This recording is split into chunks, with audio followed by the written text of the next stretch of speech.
Há uns anos atrás, tive o privilégio de visitar um glaciar na Noruega. Para lá chegar, tive que atravessar um lago glaciário durante algumas horas num caiaque.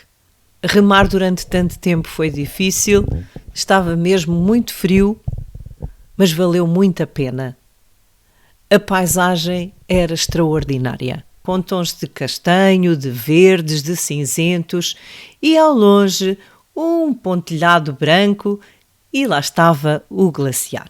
E caminhando por aquelas rochas, onde era evidente o trabalho de meteorização, erosão, transporte realizado pelo glaciar ao longo dos seus muitos anos de existência, lá cheguei então mesmo ao glaciar.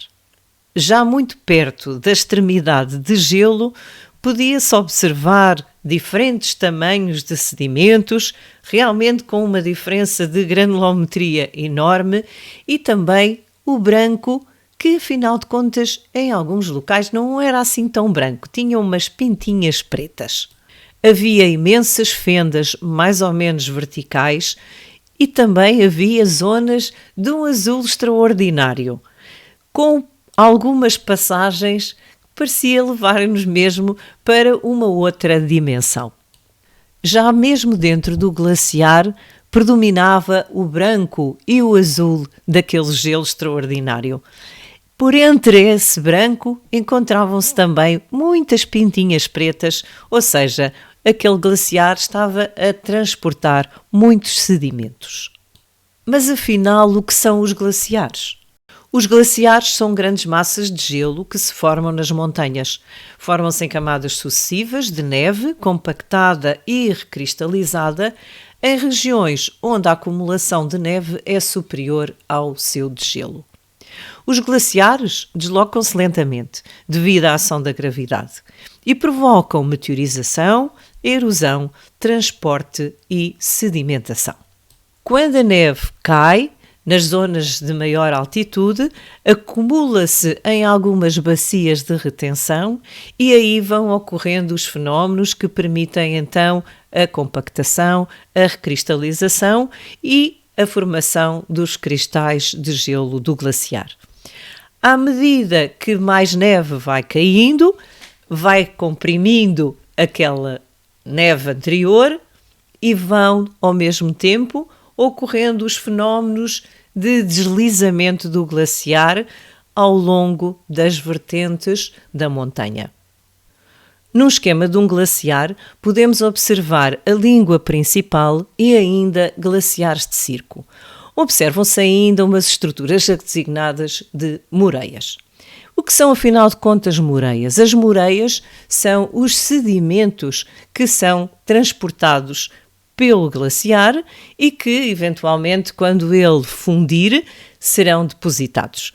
Há vários locais do glaciar que são responsáveis pelo transporte desses sedimentos, dando, por isso, diferentes nomes a essas moreias. É também possível observarmos neste esquema a forma de um vale típico escavado por um glaciar, que é a forma em U. Em Portugal existem vales glaciários, como este que é o Vale Glaciário de Manteigas, nitidamente com a sua forma em U. E então, o que são os icebergs? Não são glaciares? Não, efetivamente os icebergs não são glaciares. Estão relacionados com os glaciares, mas não são glaciares. Os icebergs são grandes blocos de gelo que flutuam e andam à deriva no oceano. Não estão sobre continentes. Eles resultam da fratura da parte terminal de um glaciar e são por isso constituídos quase na sua totalidade por água doce, porque eles resultaram dos glaciares. Apenas cerca de 10% de um iceberg é visível à superfície. Todo o resto está debaixo de água. Sendo assim, um glaciar não é mesmo um iceberg. Enquanto que os glaciares são grandes massas de gelo que se formam nas montanhas e por isso são continentais, os icebergs são blocos de gelo que andam à deriva no oceano e por isso são oceânicos.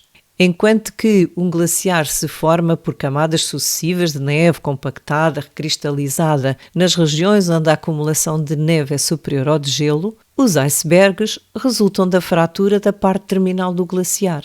Sendo os glaciares grandes reservatórios de água doce, então também os icebergs vão ser constituídos quase na sua totalidade por água doce, pois eles resultam dos glaciares.